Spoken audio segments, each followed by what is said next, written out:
Hi everybody and welcome to 442. I have Mark Keohane with me, and Mark, fantastic, amazing, brilliant, unreal. How many superlatives do we keep talking about for Liverpool every week? Well, let's just talk points, not superlatives. 100 points out of a possible 102. It's never been done before. And any mathematician will tell you that's close to 99% winning percentage.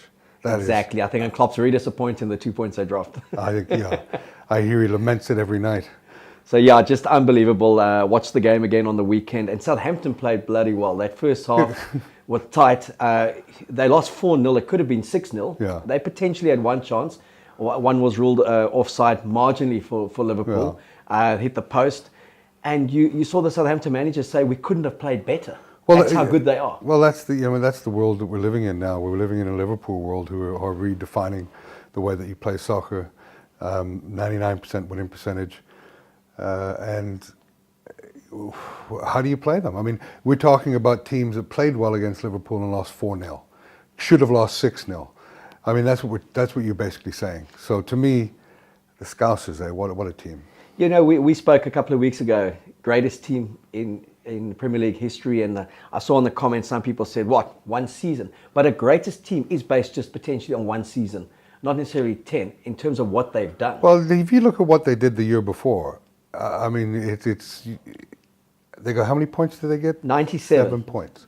So they lost one game. Yeah, lost one game. So they lose one game. How do you improve it? Well, you win the league. It doesn't matter how many. You just have to have one more point than the other people. The reality for this Liverpool team is that come March, the end of March, their magic number is at 18 points.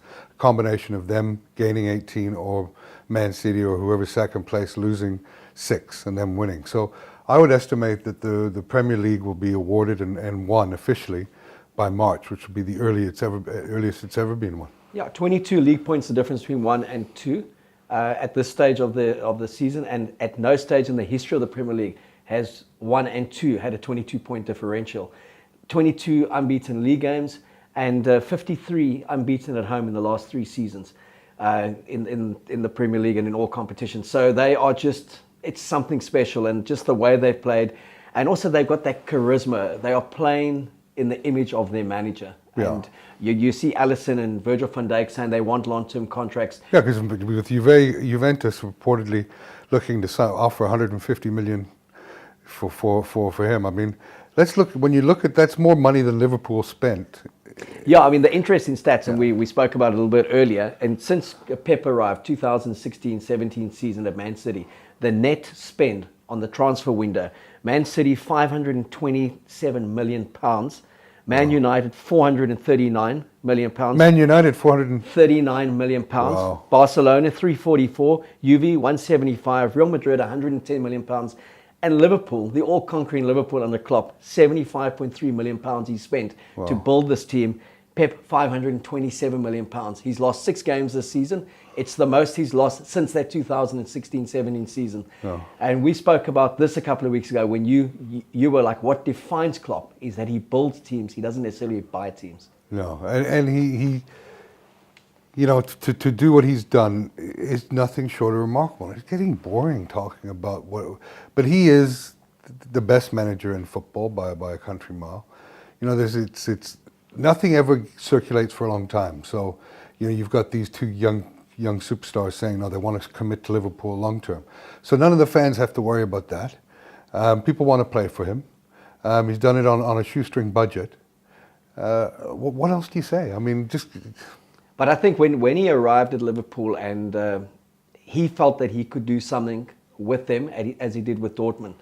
And when people look back, even though his success in terms of silverware wasn't massive at Dortmund, he broke that cycle. He got them that championship. Yeah. But what he also brought in was a culture of understanding the ethos of that club and the history of that club. And if you look at all the managers that have preceded Klopp, they struggled to bring back that Liverpoolness, if there's such a word, of Liverpool. Liverpudlian, I think. Yeah, then it was French-dominated players. Then you had Spanish-dominated players, all in the image of, say, Julio or Benitez.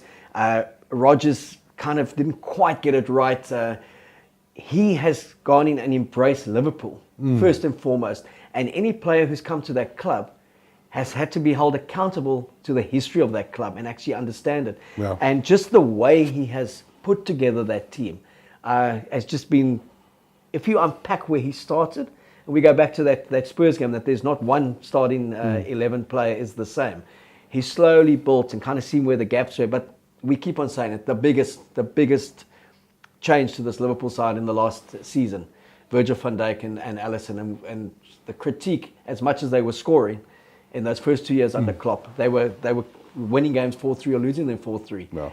Now their clean sheet is as impressive as the 4 or 5 goals that they score. Well, if you're a Liverpool fan, how does it get better? I mean, that's the only sad thing for you Liverpool fans out there, is how does it get better than this? This is the best it'll ever get for you.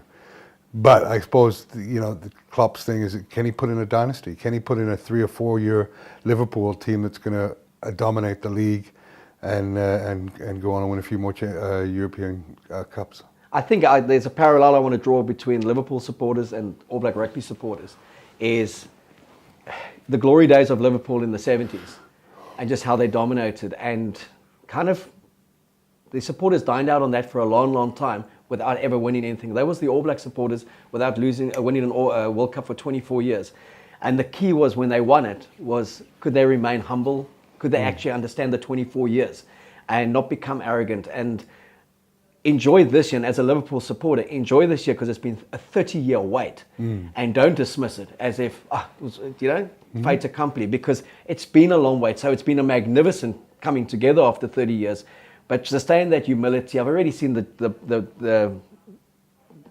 jabs that are going out of Man United fans and Man City fans. Man United won a shitload in the last 20 years. Liverpool didn't.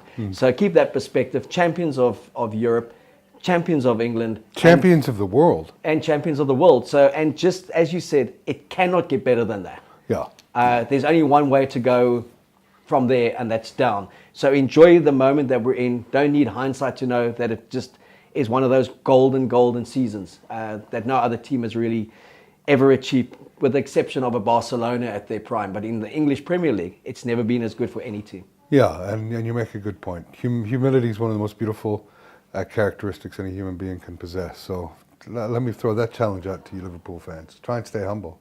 And be like the manager, because he's shown nothing but humility. Yeah. Well, that pretty much says it all. Thanks very much. And Mark, thanks for coming in. Pleasure.